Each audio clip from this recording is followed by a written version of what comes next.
hari Rabu, maka saudara kita hari Rabu ke sana. Sektor 2 ya. Kita akan bersatu hati di sana nanti. Yang pertama, menyampaikan firman Tuhan. Haleluya. Haleluya. Sama saudara-saudara yang memberikan kekuatan bagi setiap orang yang percaya. Ya. Jadi sebanyak hari Rabu kita akan sampaikan firman di sana supaya mereka juga ditolong Tuhan, bahkan tetap percaya kepada Tuhan. Ya. Supaya Roh Tuhan juga berkuasa dalam mereka, sehingga kuasa-kuasa maut, kuasa-kuasa dunia ini, kuasa-kuasa ini tidak akan mampu ya menggudai mereka, bahkan menekan mereka ketika ada Tuhan dan firman kebenaran di dalam hati mereka. Puji Tuhan. Puji Tuhan. Sebab itu Bapak Ibu yang saya kasih nama Tuhan, saat ini kita akan belajar kepada firman Tuhan. Hari ini saya mohon kita ya mensyukuri firman Tuhan yang akan kita dengar, karena firman Tuhan ini saya kasih ya. Ini firman Tuhan ini ada yang lembut, ada yang keras. Ya. Puji Tuhan. Haleluya. Puji Tuhan. Haleluya. Ini firman Tuhan. Jadi bukan saya, tapi saya hanyalah hambanya, hamba yang tidak ada apa-apanya. Dalam tugas berkata hamba yang tidak berguna. Untuk menyampaikan isi hati Tuhan, maka saudara, kalau isi hati Tuhan yang datang kepada kita, mari kita syukuri semua. Kita buka Alkitab kita. 2 Korintus 9 ayatnya yang ke-6 sampai kepada ayatnya yang ke-8.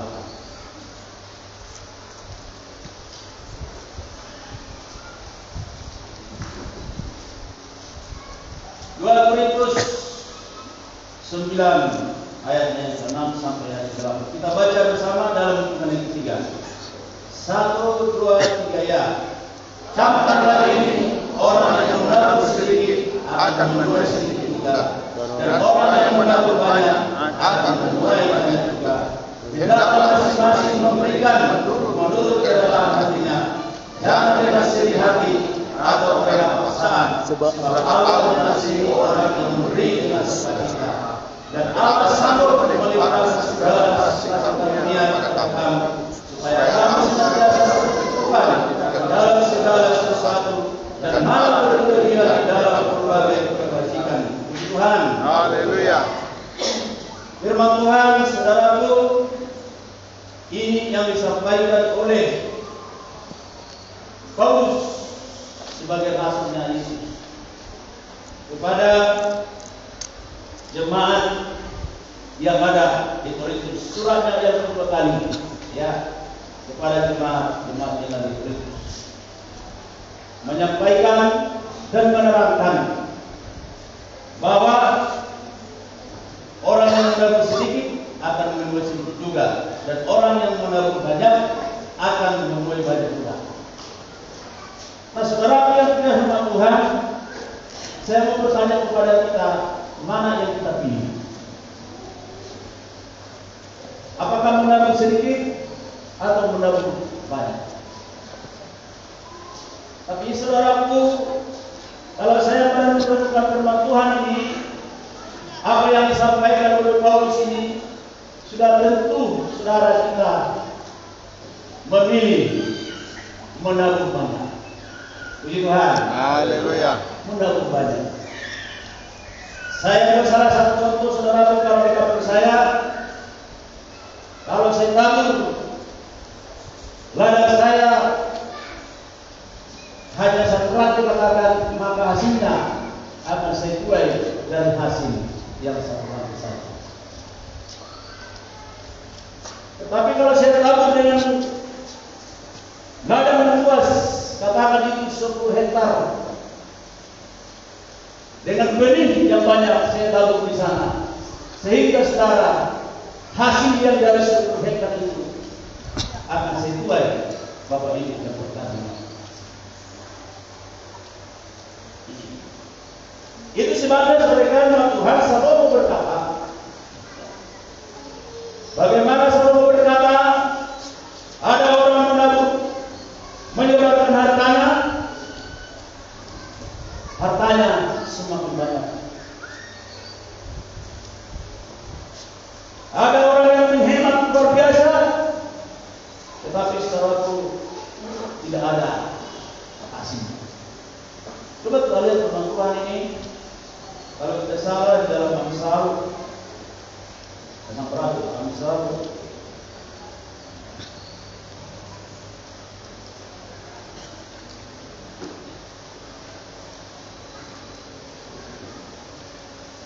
Amsal 11 kita baca.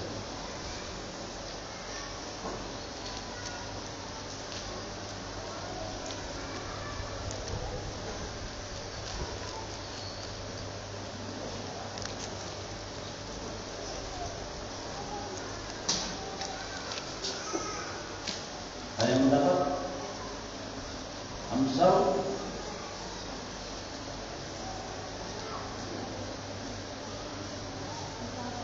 Amsal 11 ayat 24. ya 11 ayat 24. ayat pasal Amsal 11 ayat 24. tolong baca. Haleluya.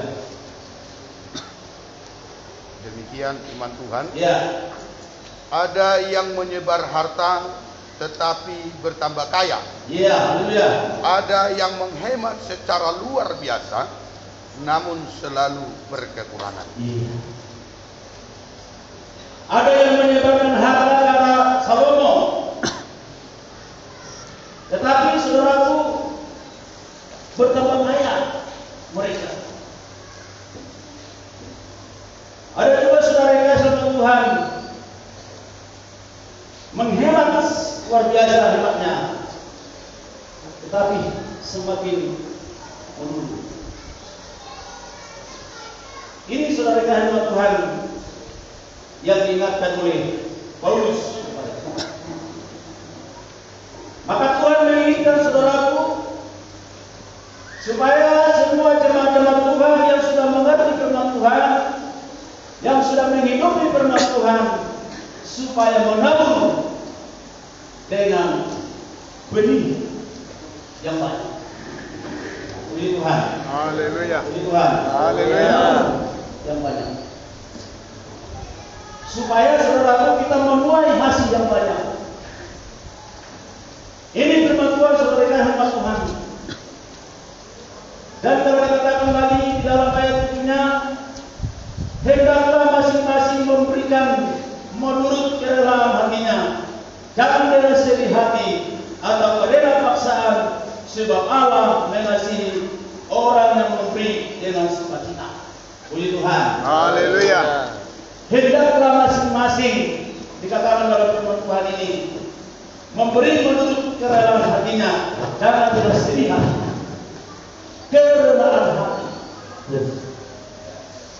Kalau dalam bahasa daerah saya baca ini kerelaan hati ini, nani ucur di roha, ya, nani ucur di roha, iya sih roha, mangalehon, udah bakal. Jangan dengan bersedih. Ada 5 orang saudara setelah diberikan lebih bersedih. Ya. Boleh ada ini lebih bersedih saudara kita itu yang benar. Ada sebagian saudara, kenapa dikatakan firman Tuhan ini? Karena memang ada orang seperti ini. Jadi firman inilah yang akan memberikan orang yang seperti ini. Firman Tuhan ini menegur, jangan dengan bersedih.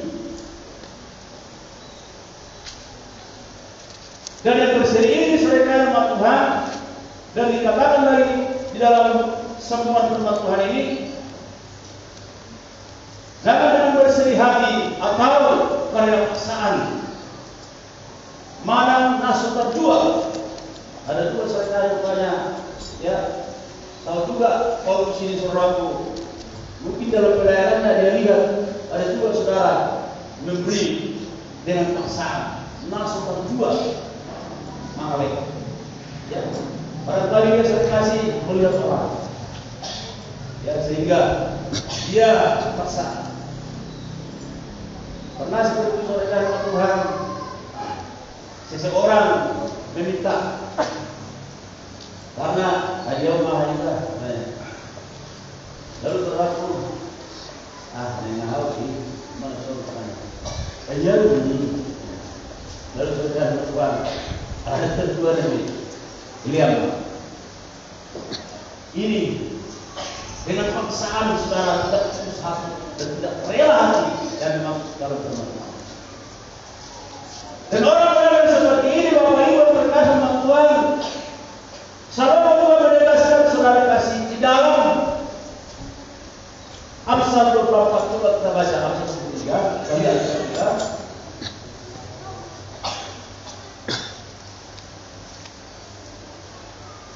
Amsal 23. Coba dibaca oleh Pak Amsal 23 ayatnya yang 6 sampai kepada ayat yang 7. Demikian firman Tuhan. Ya, kita dengar. Jangan makan roti orang yang kikir. Ya, terus. Jangan ingin akan makanannya yang lezat. Terus. Sebab seperti orang yang membuat perhitungan dalam dirinya sendiri, demikianlah ia. Silakan makan dan minum, katanya kepadamu, tetapi ia tidak tulus hati terhadapmu. Ini saudara yang akan membuat identik orang yang bersedih hati memberi. Orang tua saudara yang Tuhan yang dengan paksaan sama seperti pengalaman Salomo ini. Dia mungkin juga melihat seperti ini saudara Tuhan dulu ketika dia memimpin bangsa Israel. Salomo. Apa dikatakan? Jangan makan roti orang yang mikir, jangan ingin akan makanannya yang lezat.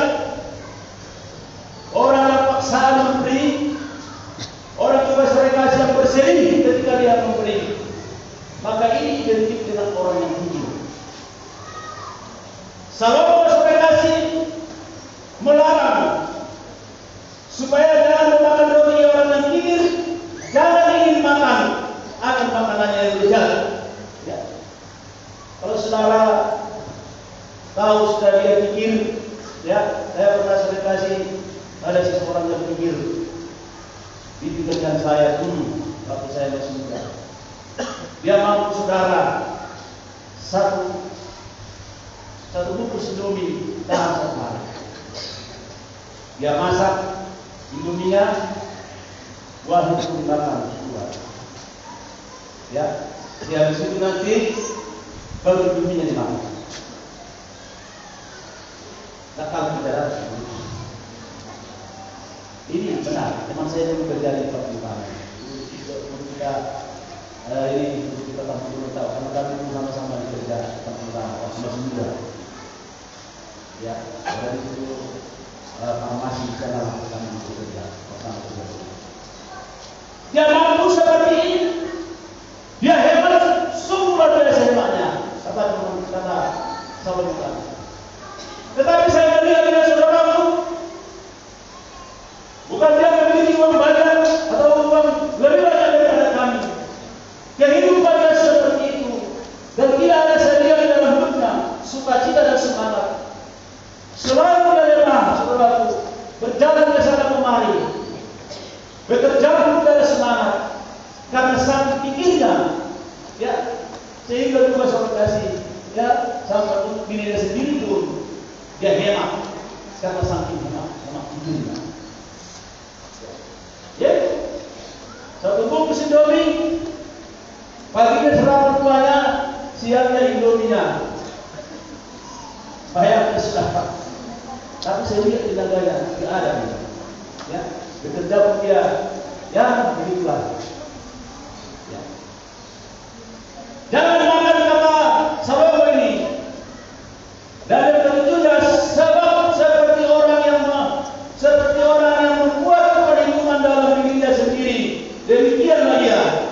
Silakan makan dan minum, katanya kepadamu, tetapi ia tidak tulus hatinya terhadap kamu. Ya, kita yang saya katakan, membuat perhitungan kepada diri sendiri. Mahal katanya, ada yang biasa Tuhan. Bahaya yang tinggi. Ya. Mahal. Rumah, juga pulang semua.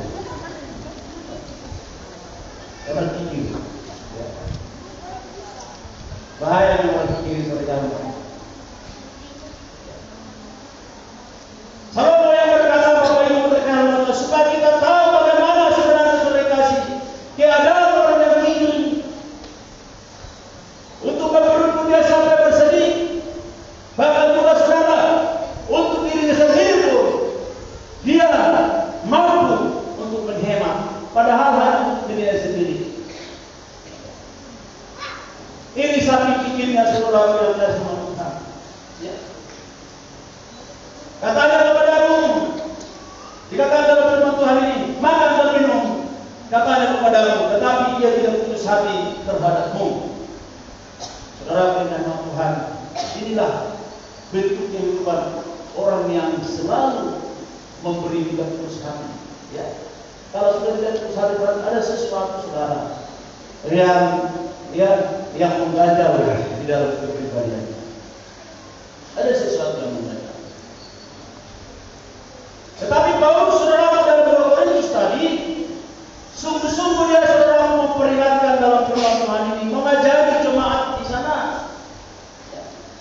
Karena Paulus ini menyampaikan firman Tuhan ini ketika dia melayani gereja Tuhan yang ada di Korintus. Paulus mau saudara supaya hal yang berikutnya ini ada pada diri semua umat-umat Tuhan yang ada sebagai kasih ya di Korintus. Apa dikatakan di sini saudaraku? Hendaklah masing-masing menurut kerelaan hatinya. Sebab Allah dikatakan dalam firman Tuhan ini.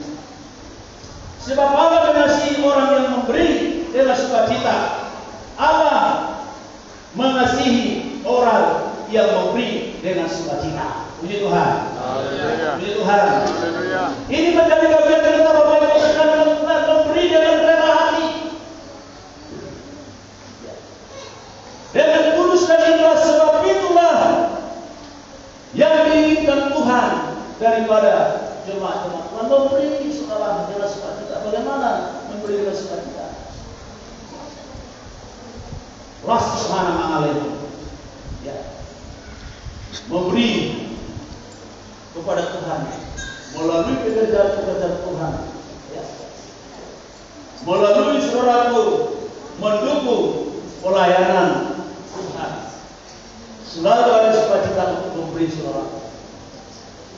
Kalau ada sukacita di dalam hati, setiap orang ada sukacita di dalam hatinya dan rela untuk memberi, maka saya akan berlomba-lomba orang untuk memberi. Kalau sudah sukacita itu, sukacita memberi itu sudah tertanam di dalam hati seorang itu, saya yakin akan berlomba-lomba untuk memberi. Puji Tuhan. Haleluya. Puji Tuhan. Haleluya. Akan berlomba-lomba, akan berebut saudara. Karena sudah ada di dalam hatinya sukacita memberi. Bukan lagi seperti yang tadi yang kita lihat dalam firman Tuhan ini. Tetapi saudara, ada kerelaan hati, ada ketulusan hati saudara, ada sukacita memberi, mendukung pekerjaan Tuhan. Banyak hal saudara kasih yang kita memberikan, perkara-perkara yang kita akan beri saudara. Apalagi saudara Tuhan memberi dalam pekerjaan Tuhan, membangun pekerjaan Tuhan, mendukung pekerjaan Tuhan, itu adalah salah satu untuk menyenangkan hati Tuhan. Amin. Amin. Adalah salah satu perbuatan yang menyenangkan hati Tuhan. Itulah sebabnya Paulus ini dengan jelas mengajari jemaat-jemaat yang ada di Korintus supaya semua jemaat yang di sana menyenangkan hati Tuhan. Sehingga pelayanan yang dimulai oleh Paulus di sana memberitakan firman kebenaran. Firman itu akan hidup ketika ada. Itulah salah satu bukti firman sudah hidup ketika ada orang-orang yang bersukacita memberi kepada Tuhan. Firman sudah hidup saudara kasih di dalam hati seluruh jemaat Tuhan yang ada di Korintus. Ini sebanyak Paulus saudara menegaskan ini supaya semua umat-umat Tuhan yang ada di sana senang Tuhan dengan rela hati, dengan senang hati, dengan sukacita untuk memberinya kepada Tuhan. Haleluya. Haleluya. Sama dengan gereja kita saudara. Kalau kita tidak bersukacita, tidak mungkin gereja ini saudara kita tidak bangun seperti ini. Karena ini saudara tidak ada pertemuan-pertemuan yang kita buat proposal-proposal. Ya, kalau ada pertemuan mungkin dari luar.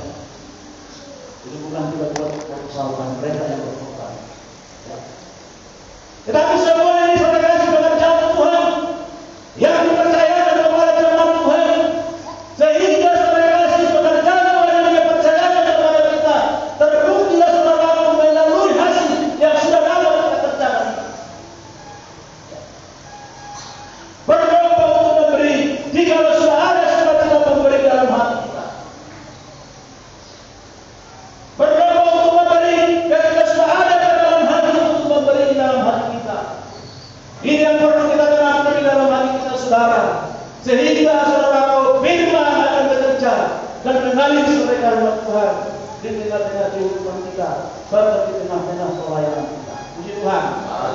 Saya melihat saudaraku, Raja Daud ketika ada hati yang rela memberi dan sukacita yang memberi, sehingga saudara kasih pekerjaan Tuhan ketika di masa Raja Daud yang dipercayakan kepada Raja Salomo, dana-dana yang mereka butuhkan, biaya-biaya yang mereka butuhkan untuk membangun bait Allah di sana, semua menjadi saudara karena ada hati yang sukacita memberi.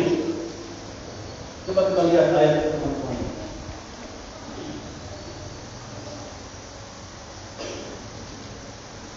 Coba dibaca lepas mulai pasal 29 ayat 1 sampai kepada ayat yang ke-9 dengan jelas dibaca. Haleluya. Kita perhatikan semua teman-teman. Haleluya. 1 Tawarik 29 ayat pertama sampai kepada ayat yang ke-9. Haleluya. Kita baca. Haleluya. Demikian firman Tuhan. Ya. Berkatalah Raja Daud kepada segenap jemaah itu, Salomo anakku yang satu-satunya dipilih Allah Ya. adalah masih muda dan kurang berpengalaman, sedang pekerjaan ini besar, sebab bukanlah untuk manusia, melainkan untuk Tuhan Allah. Dengan segenap kemampuan aku telah mengadakan persediaan untuk rumah Allahku, yakni emas untuk barang-barang emas, perak untuk barang-barang perak, tembaga untuk barang-barang tembaga, besi untuk barang-barang besi, dan kayu untuk barang-barang kayu, batu permata sioham dan permata tatahan, batu hitam dan batu galang, segala macam batu mahal-mahal dan sangat banyak pualam. Lagi pula oleh karena cintaku kepada rumah Allahku, maka sebagai tambahan pada segala yang telah kusediakan bagi rumah kudus, aku dengan ini memberikan kepada rumah Allahku dari emas dan perak kepunyaanku sendiri. 3.000 talenta emas dari emas Ofir dan 7.000 talenta perak murni untuk menyalur dinding ruangan, yakni emas untuk barang-barang emas dan perak untuk barang-barang perak, dan untuk segala yang dikerjakan oleh tukang-tukang. Maka siapakah pada hari ini yang rela memberikan persembahan kepada Tuhan? Lalu para kepala puak dan para kepala suku Israel dan para kepala pasukan 1.000 dan pasukan 100 dan para pemimpin bekerja untuk raja menyatakan kerelaan. Mereka menyerahkan untuk ibadah di rumah Allah 5.000 talenta emas dan 10.000 dirham, 10.000 talenta perak dan 18.000 talenta tembaga serta 100.000 talenta besi. Siapa yang mempunyai batu permata menyerahkannya kepada Hayel orang Gerson itu untuk perbendaharaan rumah Tuhan. Bangsa itu bersukacita karena kerelaan mereka masing-masing, sebab dengan tulus hati mereka memberikan persembahan sukarela kepada Tuhan. Juga Raja Daud sangat bersukacita. Haleluya. Haleluya Tuhan. Haleluya. Ini Bapak Ibu yang dikasihi Tuhan, kalau sudah ada hati memiliki kerelaan dan sukacita untuk memberi, maka saudara berlomba-lomba untuk memberikan pembangunan bagi ciptaan. Pertama kita lihat dalam firman Tuhan ini, Tuhan merencanakan memang Raja Daud hanyalah untuk berperang. Ya. Dia dipakai Tuhan untuk berperang. Tapi Salomo anaknya direncanakan Tuhan untuk membangun bait Allah. Dan sebelum Raja Daud meninggal, dia sudah menyediakan barang-barang ini saudaraku untuk pembangunan rumah Allah yang akan dikerjakan oleh Salomo. Raja Daud saudara menyediakan semua sebelum dia meninggal, karena dia saudara, kalau saudara baca firman Tuhan ini, karena Salomo saudaraku yang diperintahkan Tuhan atau yang sudah direncanakan Tuhan untuk membangun bait Allah.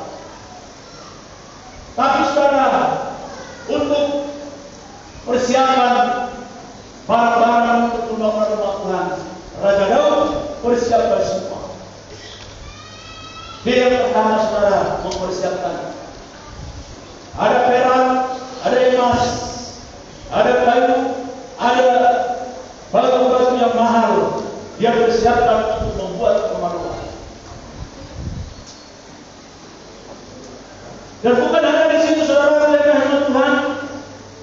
Kenapa saudara ini sampai boleh terjadi dan ini terlaksana?